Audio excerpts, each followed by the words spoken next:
Welcome to the Patryk Real Estate Show, where we explore the fascinating world of real estate investing with your host, Patryk Switek. Patryk is a dynamic young entrepreneur and an accomplished real estate investor who's passionate about helping others achieve financial freedom. Each week, we sit down with some of the most inspiring individuals in the real estate industry and delve into their personal journeys, lessons learned, and secrets to their success. Let's dive into this week's episode. Zoey, welcome to the Patryk Real Estate Show. I'm actually really excited to introduce Zoey because she focuses on unique short-term rental stays. Fun fact, she does all of her builds herself from the ground up. She does everything. She doesn't buy anything turnkey, and she puts in the sweat equity, and she gets rewarded because of that. And I'm excited to just go into just her story, her experiences, and seeing why unique stays are so profitable for how much you actually put into the property to get it done. And I know Airbnb is pushing unique stays big time, and Zoey just really mastered this niche of this short-term rental space. So let's get into it. Zoey, welcome to the show. Yes, thank you for having me. I'm super excited to be here. Yeah. So Zoey, how did it all get started for you? What was your past life before you got into short-term rentals? Yes, my past life integrated well with short-term rentals and real estate. So I graduated in marketing and was doing that 9 to 5 marketing world, making 55,000 a year. And within that first year, I knew one income was not the way for me. I wanted to diversify my income. And I was only 21 at the time a few years ago. So I knew I didn't really have real estate on my horizon at the time. At 21, unless you know someone, you're not really thinking real estate's the first spot to go. So I actually started freelancing and taking up clients and really diversifying my income so I wasn't reliant on just that one income. And that's where it all really started, was the backbone of having multiple sources of income, having that time freedom, financial freedom, and being in control of what you make in a month. And then when Airbnb came into it, it just really aligned with having multiple sources of income, building that freedom for yourself. In the first year, when I was 21, I basically freelanced out of a 9 to 5 on accident just by saying yes to opportunities.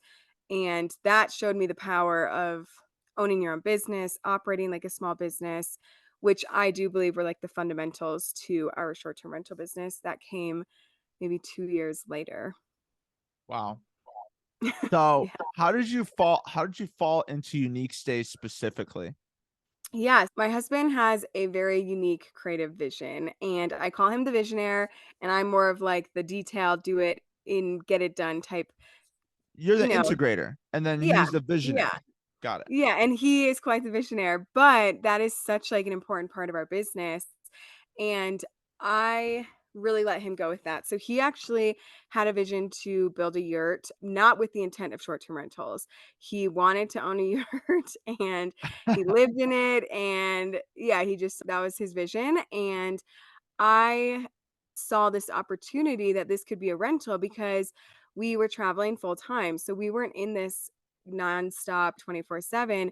It was vacant. And I was like, we live in Colorado at this time. This is like a summer destination for a lot of people. Let's just put it on Airbnb. And he was like, it's not ready. It's not finished. There's no way someone would rent it. It's a tent. And I was just like taking the photos while he's telling me, like, no way. And I'm like, yeah, okay. And we put it up. And that was our first intro to unique stays, short term rentals, getting into the business. And the first month it worked. And I was like, we're on to something here. And that really snowballed everything since. I would have never expected that small little Yeah. idea to become what it is and be here today. But it just shows saying yes or jumping into the unknown can be the best decision you make. Awesome. So what year was this when you first discovered Airbnb and yurts and that kind of thing? Yeah. So we actually started, which this is to anyone who thinks of the pandemic or recessions, Mhm. we started in 2020 in the thick of COVID. Luckily, we were a unique stay in the aspect of like we were in the category that was thriving versus metropolitan cities, but we didn't know anyone in the Airbnb space. I didn't know anyone doing it. I didn't have podcasts as resources. I didn't have social media. I was taking iPhone photos and just figuring it out as I went. And then it's insane the boom that short-term rentals has gained and how much resources, education's out there now. So yeah, we started 3-ish years ago, and the yurt was the first success point that we were like, unique stays, remote stays is the way to go. Wow. So can you tell us a little bit about those numbers on the first year, Mhm. if you feel comfortable sharing? Yeah, so something that I really preach about, if anyone follows along with some of my content, is land tacking and putting multiple sources of income on one stay because you have plan A, you have plan B, you really are protecting your investment when you factor in multiple sources of income. So, with this property, it was land that the yurt was on the property, but there was also a single family home that could be built. And this property actually also has permits for an ADU. Nice. So, that is 3 structures that can be on a property. And with the yurt being on the property, it was about a $40,000 investment. And in the first year, which we only rent it seasonal, we don't do winter. We can do winter, but I won't do it. Like as a host, that's my boundary. Is like it sounds Yeah. romantic to be in the snowy mountains. It is treacherous to be in here in 30 degrees. I won't do it. So in the first 6 months, it made 30,000. So we basically almost paid off our entire investment in the first year. And what's nice is because there's a single family home on the property as well, that holds the mortgage and the cost of the land. And all of these were ground up builds. So it was all purchased as raw land. And the year was first, single family home came next. ADU is in the books, next on Nice. the radar. So we were seeing our investment basically paid off. And because the yurt doesn't really have its own land or mortgage cost, basically it's pure profit. You can look at it different ways. I could split it up like 20% yurt, 80% Yeah. house, but I just factor the house that holds the mortgage holds the expenses. So the yurt cost us $100 a month in propane. That's about it. If we have to replace Wow. sheets or something. So we were bringing in 3 to 6,000 a month, and that was basically considered profit. We did take a lot of our profit and reinvest it into the property. So that was the first 2 years of profit went back in to just make it better. Takes a lot to keep 35 acres looking appealing. Yeah. So we factored in some profits there as well. Nice. And so the yurt, tell me a little bit more about the yurt. Was that like something you purchased Mhm. online or was this Yeah. built from scratch? Good question. So we actually purchased from the Colorado Yurt Company. There's quite a few yurt companies. There's Pacific Yurts, the Great Lake Yurt Company, Colorado. At the time, yurts were not like a thing or cool. Like my Mm. husband just wanted a yurt and everyone was like, what is a yurt? So it's funny how they've had a boom now and everyone wants domes and whatnot. Yeah. But we purchased it in about 72 hours with 3 guys.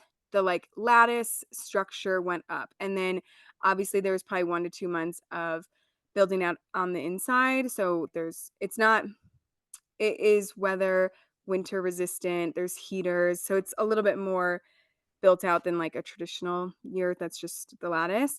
And that was pretty simple of a structure. We did do a bigger one, so it's about 28 foot, and Mm. that's about like a studio, 1 bed, 1 bath size.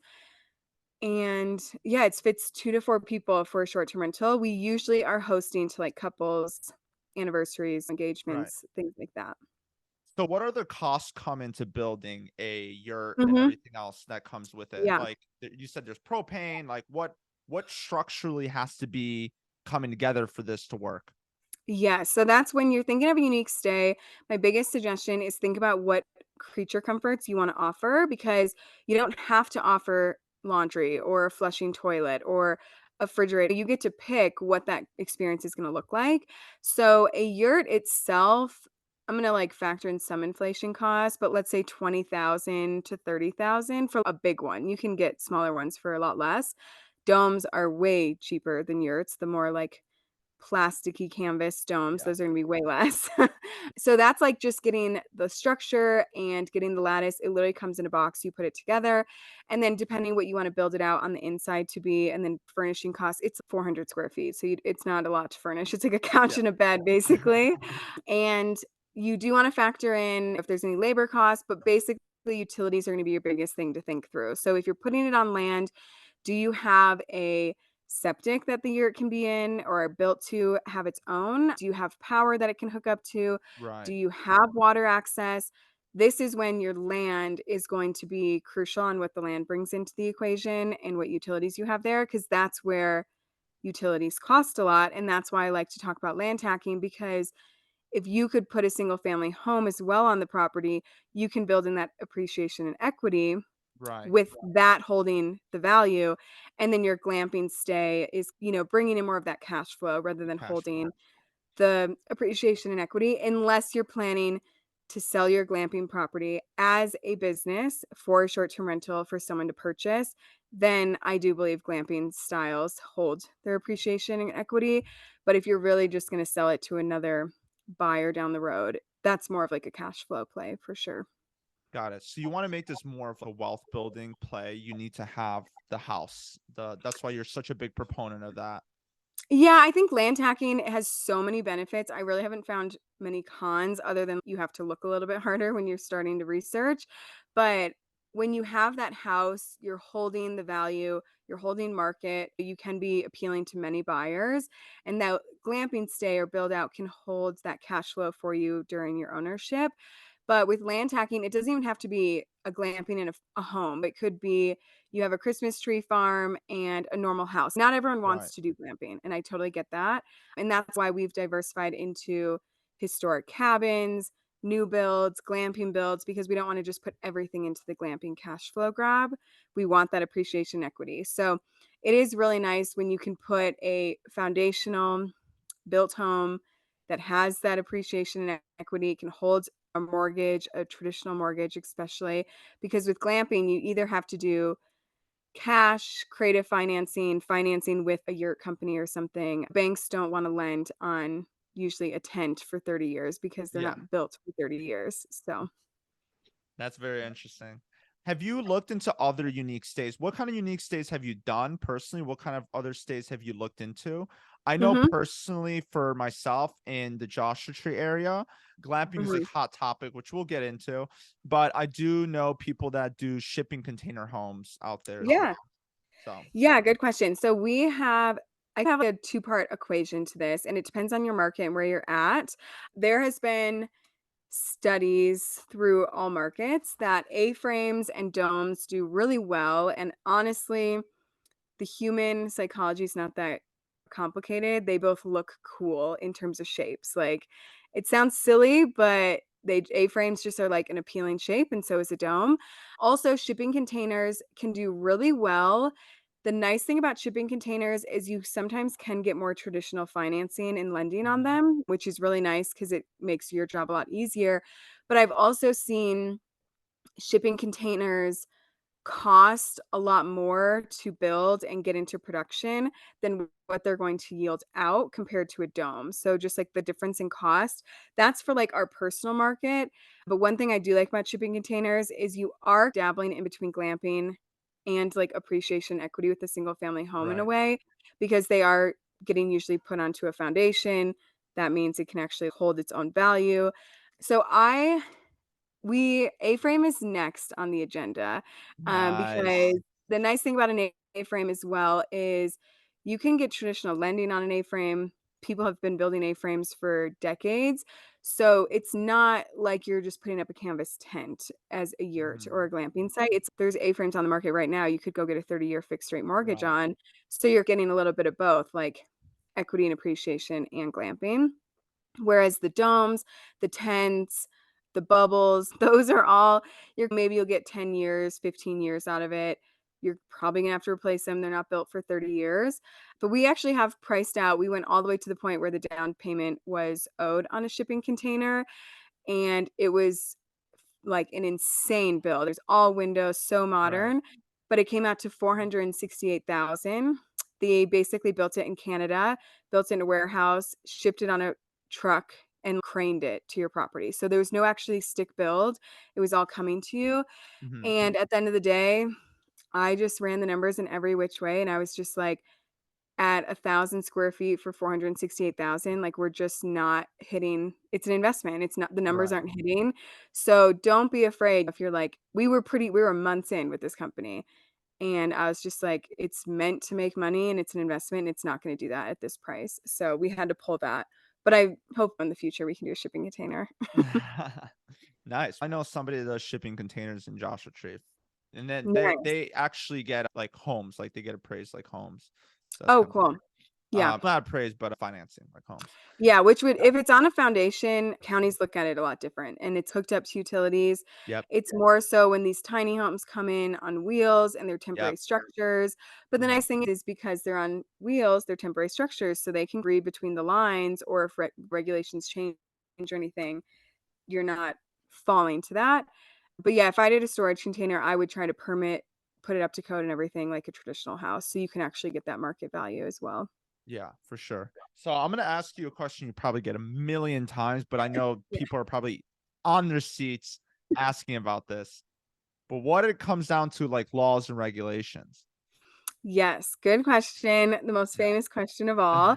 So there's a two-part to this with when you're doing land tacking or building or bringing things up from the ground up. There's not only short-term rental regulations that you have to look at, but you also need to know what is permitted to be built.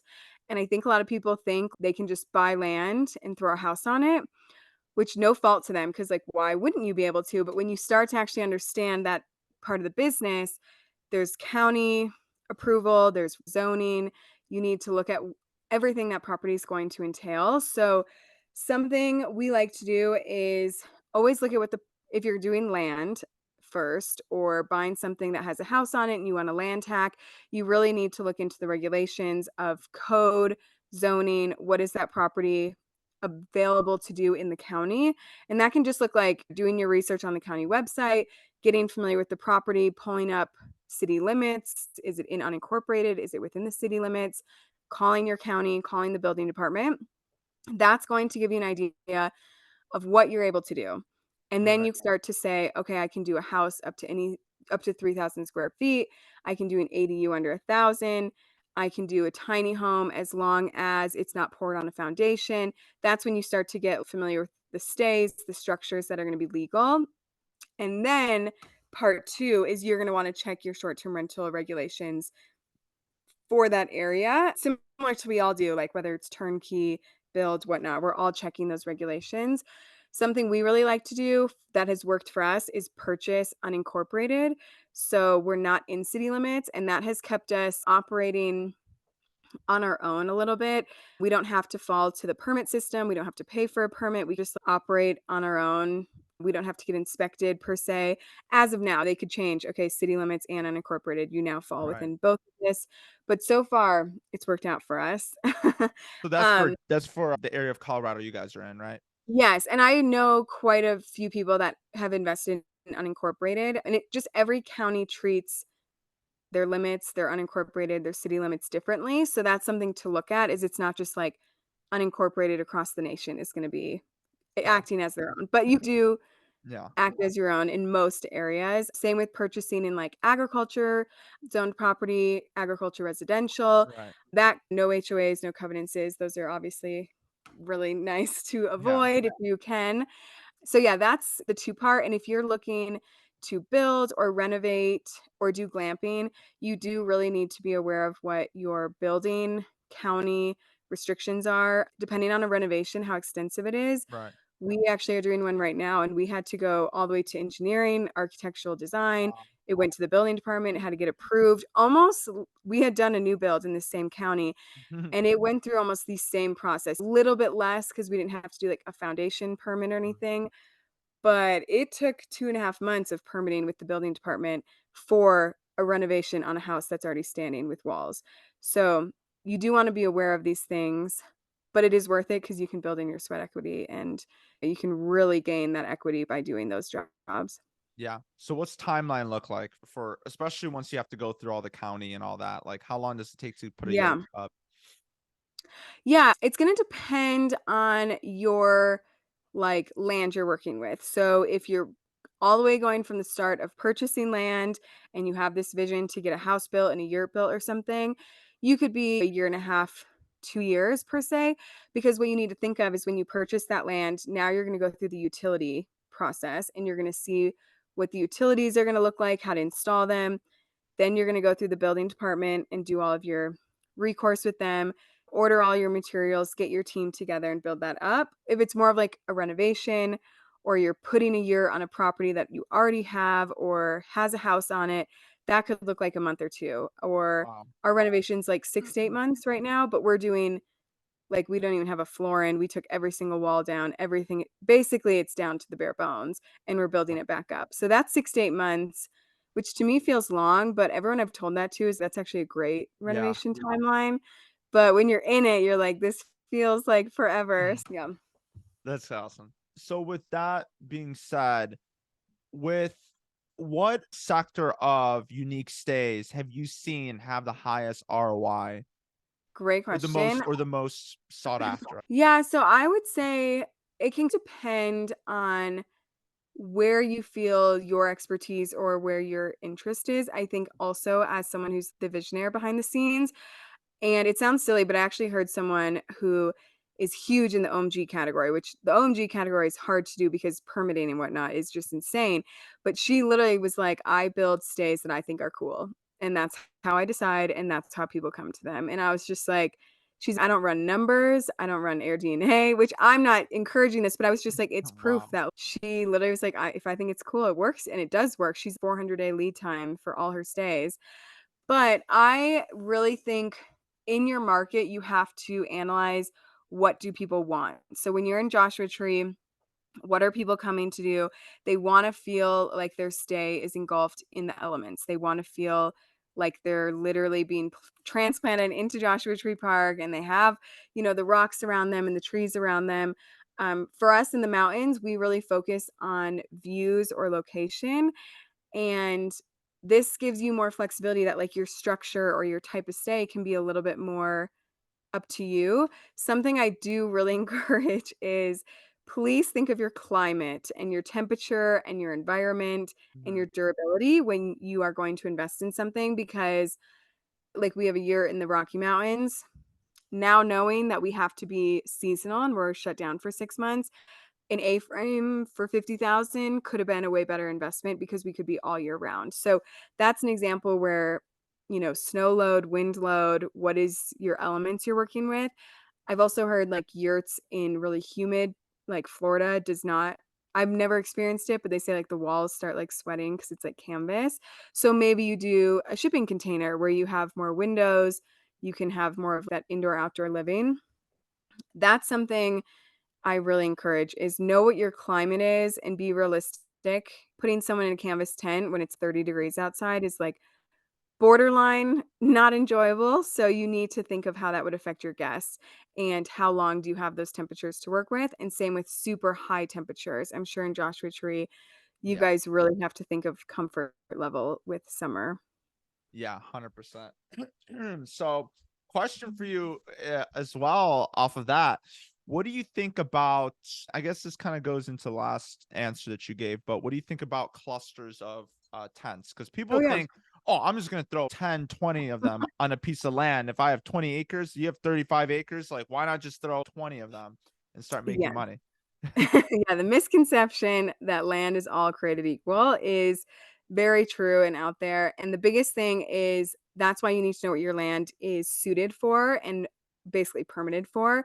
So I had someone I was working with on a property and they presented me the deal and basically the land itself was able to hold a single family home, an ADU, and it was potentially able to be split, like basically, section out your property to have two lots. And then he would be able to do another build and another ADU. So, like, that land was already in the listing telling him four structures could be permitted here. Whereas another property we were looking at in the same area was only allowed to have one single family home. There was no excavation work. It was on the side of a mountain. And that excavation itself can be very costly if you don't know Wow. what you're doing. So to me, I was like, most people see two pieces of vacant land and one's 100,000 more than the other. And they would think the cheaper one's a better investment. But to me, I see the more expensive one, you could do four structures. That could be 500,000 in revenue a year with pretty not crazy. You don't need a mansion to make 100,000 in revenue with the property. So that's where you really want to understand before purchase or if you already own, what does your county allow? And I do encourage people, if you really want to have that 15 unit glamp site stay, maybe purchasing already zoned campground properties would be your best play, because you're already Yeah. working with property that has Mhm. utilities hooked up in multiple areas. That's huge. You're already working with land that is permitted for a campground commercial stay use. And it can be difficult to take agriculture or residential land and make it more of like a campground commercial use. You might even have to rezone it with the county. So if you're really wanting that multi-compound type feel, campgrounds are great to start looking at, or seeing if that property could become a commercial campground usage. Not saying it can't be done on like land that's not zoned that, but your vision is a compound, and it is to Right. operate like a campground. Like, you are not just a one-off unique short-term rental. You are likely gonna have a team, you're gonna have a maintenance team, you're probably gonna have turnover same day, cleaners right and left. So that's where I would encourage them. Like, you are coming in almost like a hotel competitor with that type of stay. Wow. As we're talking, Zoe, I actually have a deal for you. But Yeah. I won't go into the details here, but I just got my gears turning and I just thought of an opportunity. But regardless, so with that being said as well, with the regulations, how do you check with your city to understand what that zoning allows for and Mhm. how many structures you can build? And if you can Yeah. build a campground, can you do just 100 yurts? Is that, do people do that? Is that case studies for that or no? Yeah, so there's a few parts to it. Counties, I sympathize with them because they're like doing this as we're all coming to the table with, I want to do this, I want to do this. They have never had to have things in writing about yurt stays and tree houses. Like, no one has ever wanted to live in those for 30-year plus. So they've never really had to counter and experience what those look like in terms of Right. regulations.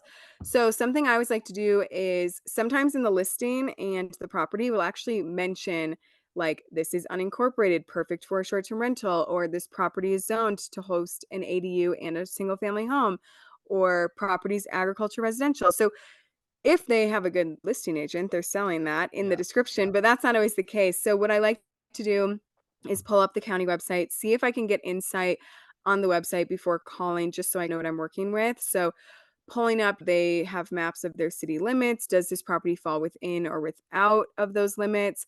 They have, like, our county that we've worked with recently, they have intel about tiny homes and how they feel about it. And as long as you're okay, but you can't pull up a tiny home that was built in Florida and put it in the Rocky Mountains and they're going to be okay with it. Counties, they want to protect their people. They want to make sure you're safe. They want to make sure things are up to code. Nothing crazy is going to happen. So I know there's sometimes a hassle to deal with, but we have to just like respect that's what they're there for. Right. And when you sell, you'll be grateful that your property was built to code and can be sold with that value. So that's where I'd start. And then I always call no matter what, because you don't know if things could be in the works or changing, or if there's permit moratoriums coming or something. I always like to call. You don't have to call and be the short-term rental investor that is planning to buy this property. That, you can be the curious person that just wants more insight. And sometimes some of these counties you have to go in person. Hopefully that's not the case, but you can be working with counties that have very small building departments, or in Montana, they don't even really have building departments. They don't build things to code. So it really depends what state and where you're working with. And I'm sure in California, it's like the complete Mhm. opposite. There's way more people in the building department than necessary, I'm Yeah. sure. So yeah, that's where you want to make sure you're doing your due diligence, because you would hate to be halfway through a project and the county just goes, "We never heard of this. You never told us we were doing this." And then you really have to backtrack. And the biggest thing about, let's say, 100 glamp site unit that you want to think of is your utilities. Humans want to shower, they want to go to the bathroom, they want power, they want electricity. So, how is that going to play into your property of 100 or 50 or 20 units, whatever it is?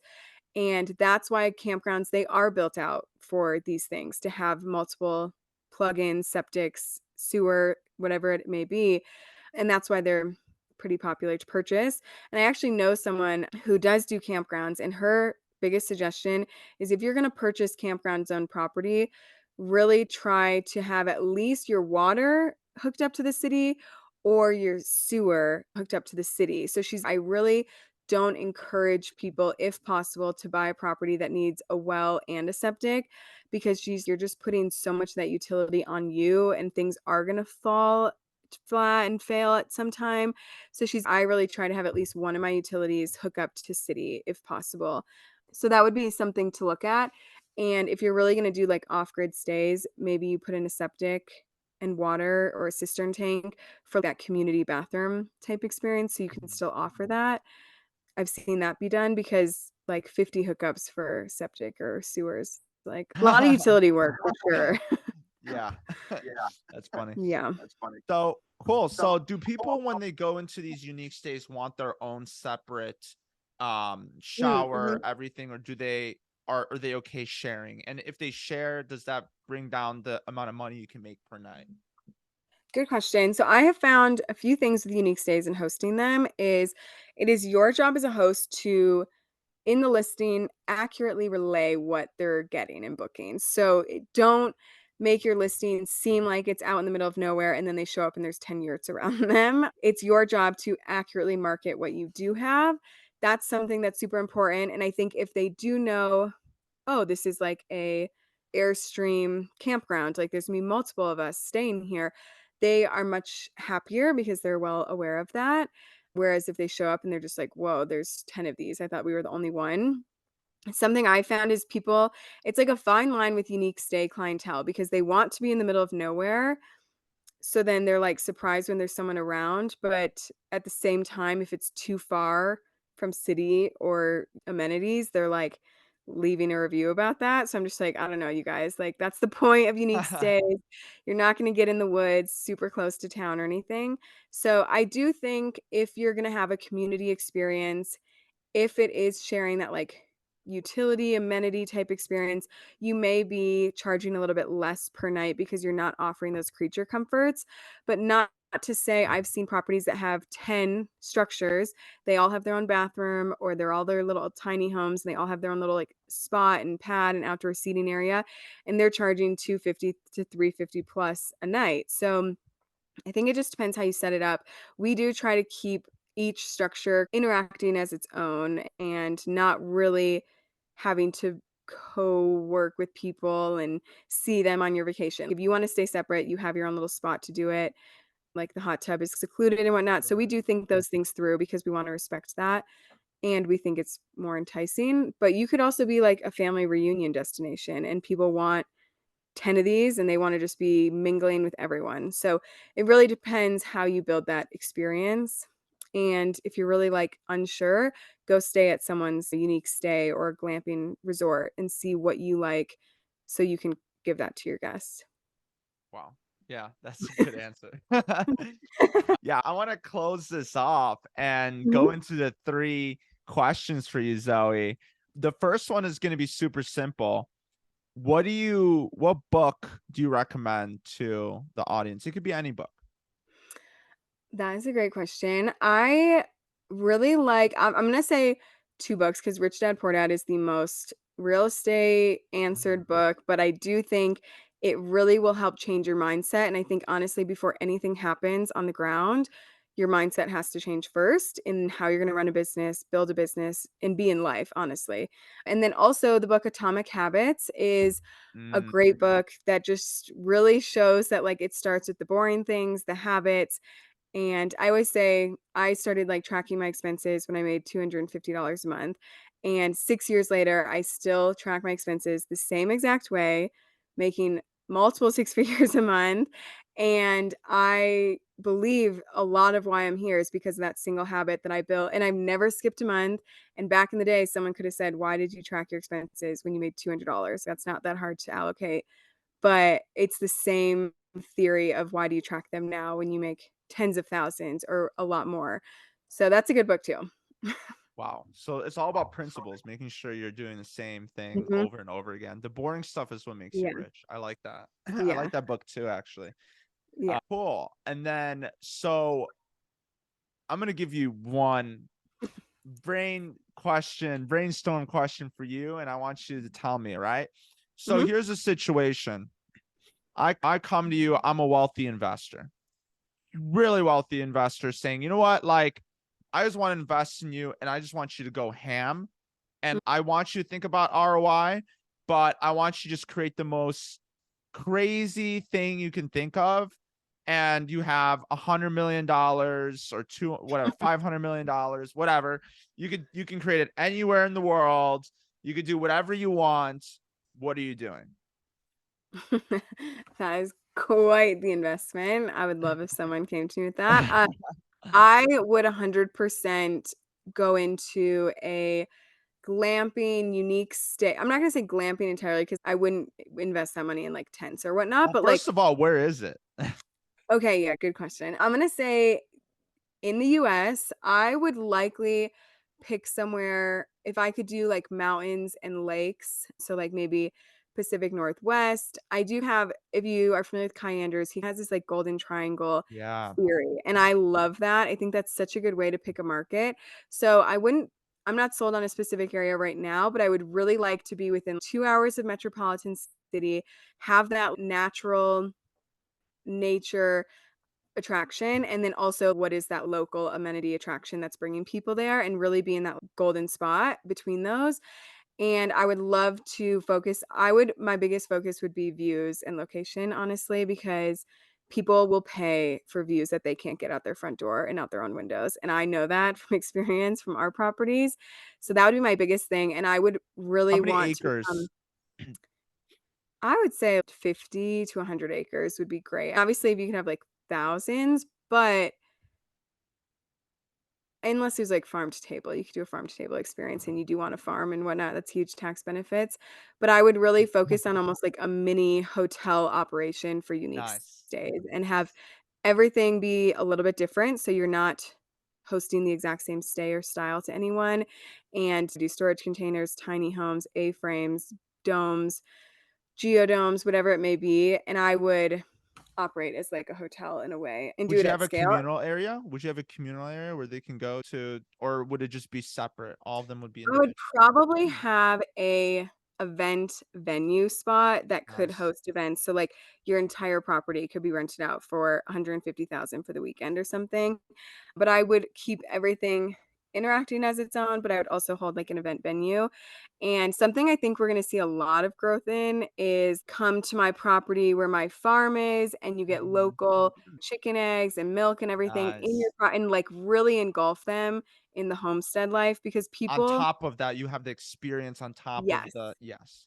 And like realistically, short-term rentals and unique stays, people just want to experience something for 48 to 72 hours that they don't get to experience at their own place. And that's your job and what you're doing.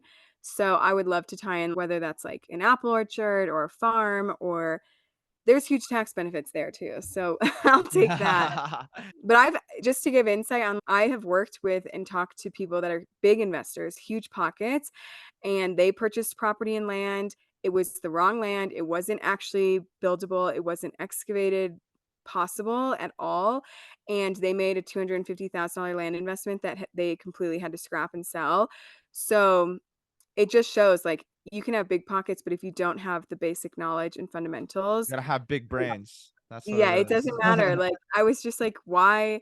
I couldn't believe they had gone to the point of purchasing the property without checking a few things, especially because it was half built with the structure. So it showed that the person before did the foundation pour and then completely backtracked and had to sell it. And I was like, that should have been a red flag for them. Yeah. But So, last question for you. What does the future hold for Zoe? What is she working on? yes, I currently, with my husband, we are wrapping up our biggest renovation project. It's a 1940s historic cabin from Aspen. And it has been quite the project, and it just shows no matter how much you know, like, you're always gonna learn more on every single deal, because we never expected to have to work with an architect for a renovation, but we had to get architectured plans, engineered plans, structural engineer, permitting, county permitting. So that has been a really fun project, a lot of work. Every time we dig down into something, we're, like, finding more, which is just sometimes how it goes. So we are working on finishing that up, and that will actually be not necessarily land tacking with two separate structures, but we are doing two sources of income on one property because we don't have the acreage for two structures, but the bottom is going to be its own short-term rental and the top is going to be its own. So I'm still preaching multiple sources of income, even though we don't have the acreage. So don't think that you have to be 35 acres to experience that. And yeah, that's what we're working on. And then we will take out the equity we build into that and do it again. Do it again and do it again and do it Yeah. again. Yeah. Do you have a retirement plan? What you Um, plan on doing, ideal lifestyle down the line, or are you just living it right now? I feel like I'm living pretty close to an ideal Yeah. lifestyle of what I would like. We have been very fortunate that we've built a business that allows us to travel and do things on our own time. Short-term rentals is funny because the work like really is there and then it's really not there. It's very ebbs and flows in terms of a business. So right now we're like in the thick of it and then in a few months we won't have to think of it. It's very strange how that can work, but we would love to just continue building unique stays and building that into our portfolio. And with my husband being the visionaire, we won't invest in an area we don't want actually to enjoy. So we do a big lifestyle play with our properties. Lifestyle and profit is important. And we're big on building in that equity. We're hoping with this renovation we do, which this was funny. We had an appraiser come by yesterday. He just happened to walk by and he's, "Oh, you guys bought this?" Right now it looks really scary. And he's actually we bought it for $395. He said, "I appraised a cabin down the street. It's like completely 1920s. Nothing's been updated." And I appraised it for 760. Wow. So that gives us some play. And we were hoping when this was done to be evaluated maybe 800 to 900 with all comps being over a million.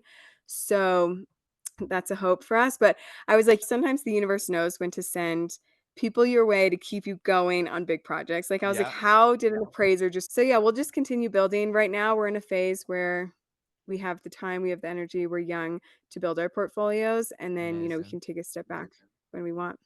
Yeah. Amazing.